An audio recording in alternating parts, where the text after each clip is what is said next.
In this beginner's guitar lesson, I'll show you how you can use a simple F-shaped major chord to play a staggering number of other chords. The F-shaped chord is a tricky chord for beginners, but it's a really important chord, as you'll see. Now the first finger does the most difficult part, as it's flattened across the top two strings, the top E or first string and the B or second string.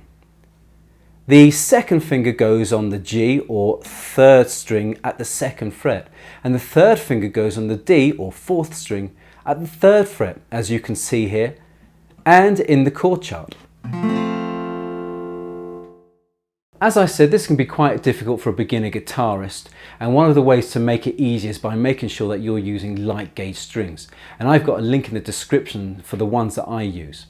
And fretting the chord, and the first finger in particular, is much easier with light gauge strings, as you don't have to press down too hard. Another thing that can make it difficult is if the action or the distance from the string to the fretboard is quite high.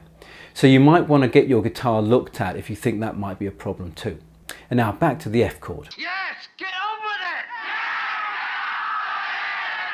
I said that there are a staggering amount of possible chords to play, but we're only going to focus on the natural chords.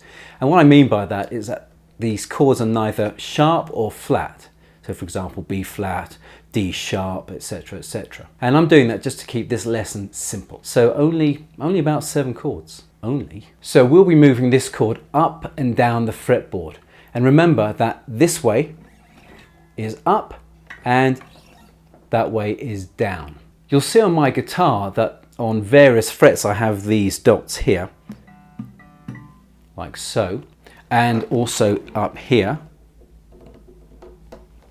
And your guitar should have similar or the same. And these will be your guide.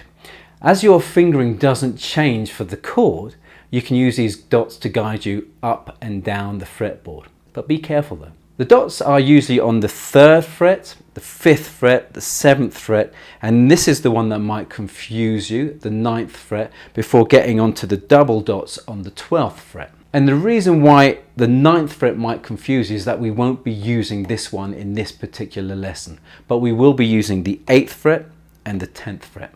In other lessons, I've talked about dampening the strings to avoid unwanted sounds, and this is just as important here. So using your thumb on the low E string, and some people can actually wrap their thumb all the way around to include the 5th or the A string. If you can, try it.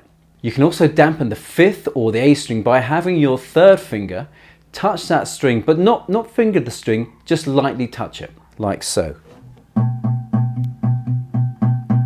However, as you get higher up the fretboard, you'll see when I demo it that dampening the strings can get a little bit difficult. I'll play the chord up to the 12th fret. I'll also say the name of the chord. So have a listen and then we'll do it together.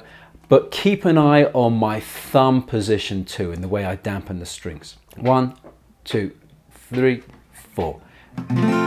F, G, A, B, C, D, E. I hope you noticed the thumb position the higher I got, especially at the 8th fret. So when I get to the 8th fret, so here's the 8th fret, I can still fret the chord and dampen the strings like that, but at the 10th fret it's much more difficult, and so it usually just kind of goes around the back like that, allowing me to press hard.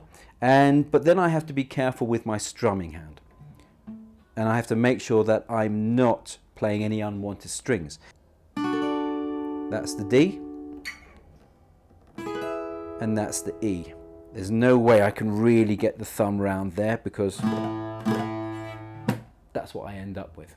Okay, so let's do this together, me and you. Get the chord on at the 1st fret, like that there.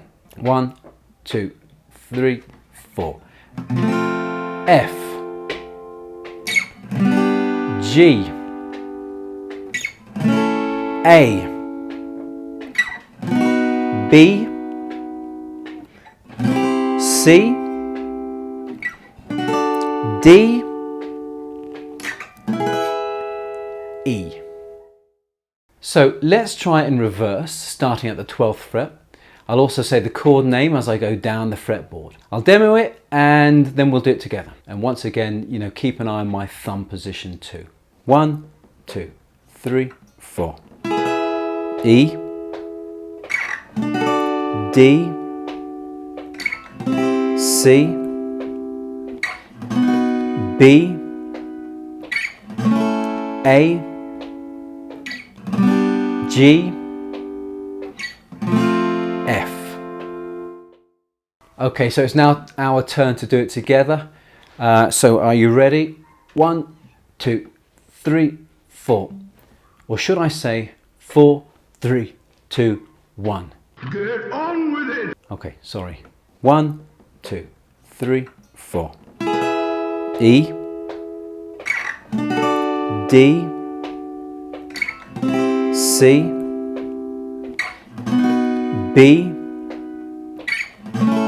A, G, F. You can also try beginning at a different fret. So for example, you could start at the 5th fret, which is an A chord, and then go down, G, and then back up again, A, and then up again, B, C. So we played this shape all the way up to the 12th fret here, which was an E chord. What do you think comes next? Let me know in the comments section. I'd love to hear from you. Knowing this movable chord is great as it opens up possibilities in the songs you can play and also in the rhythms that you can strum too. But more of that in another video. I'm Dave, and if you got value out of this lesson, then please smash that like button and I'll see you in another video.